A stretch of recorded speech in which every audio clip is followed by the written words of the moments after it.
Hi guys, I'm going to read Mr. Small by Roger Hargreaves. Mr. Small was very small, probably the smallest person you've ever seen in your whole life.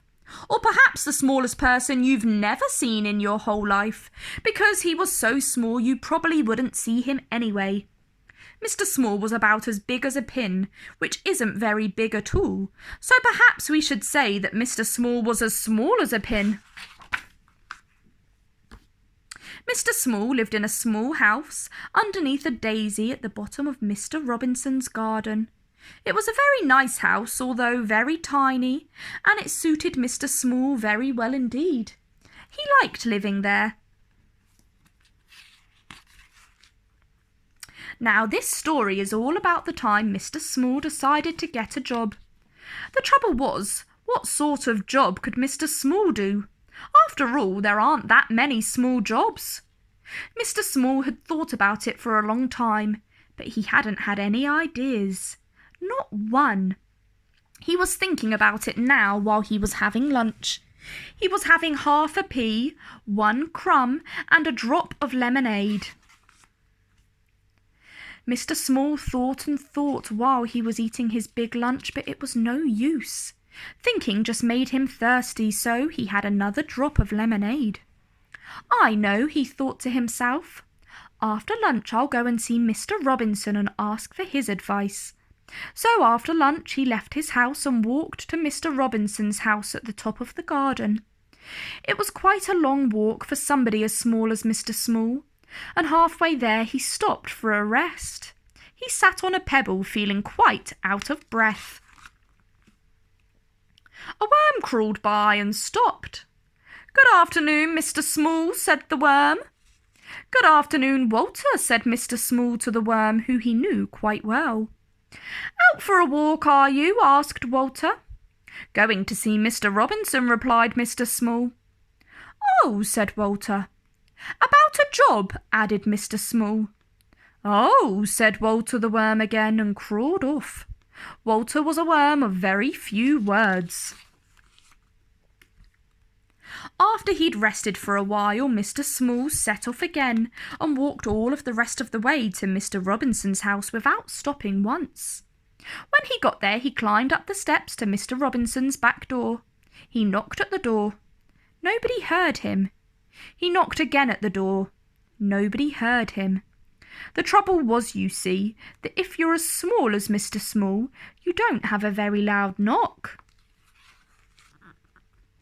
Mr. Small looked up.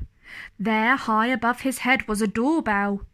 "How can I ring the bell when I can't reach it?" thought Mr. Small to himself. He started to climb up the wall brick by brick to reach the bell. He had climbed up 4 bricks when he made the mistake of looking down. "Oh dear," he said, and foul! Bang! "Ouch," said Mr. Small, rubbing his head. Just then Mr. Small heard footsteps. It was the postman. The postman came to the door, posted his letters, and was just about to leave when he heard a voice. "Hello," said a small voice. The postman looked down. "Hello," he said to Mr. Small. "Who are you?" "I'm Mr. Small," said Mr. Small. "Will you ring the bell for me?" "Of course I will," replied the postman. And in answer to Mr. Small's question, and reaching out, he pressed the bell with his finger. "Thank you," said Mr. Small. "My pleasure," said the postman, and off he went. Mr. Small heard footsteps coming to the door. The door opened. Mr. Robinson opened the door and looked out. "That's funny," he said. "I'm sure I heard somebody ring the bell." He was just about to shut the door when he heard a little voice. "Hello," said the voice. "Hello, Mr. Robinson." Mr. Robinson looked down and down. "Hello," he said. "What are you doing here?" "I've come for your advice," said Mr. Small to Mr. Robinson. "Well," said Mr. Robinson, "you'd better come in and have a talk." Mr. Small followed Mr. Robinson into the house and perched on the arm of Mr. Robinson's favourite chair. He told him how he couldn't think of a job that he could do. Mr. Robinson sipped a cup of tea and listened. "You see," Mr. Small explained, "how difficult it is. Yes, I can see that, said Mr. Robinson, but leave it to me. Mr. Robinson knew a lot of people. He knew somebody who worked in a restaurant and arranged for Mr. Small to work there putting mustard into the mustard pots. But Mr. Small kept falling into the pots and getting covered in mustard, so he left that job. Mr. Robinson knew somebody who worked in a sweet shop and arranged for Mr. Small to work there serving sweets, but Mr. Small kept falling into the sweet jars, so he left that job. Mr. Robinson knew somebody who worked in a place where they made matches and arranged for Mr. Small to work there, packing matches into boxes. But Mr. Small kept getting shut in the boxes with the matches, so he left that job.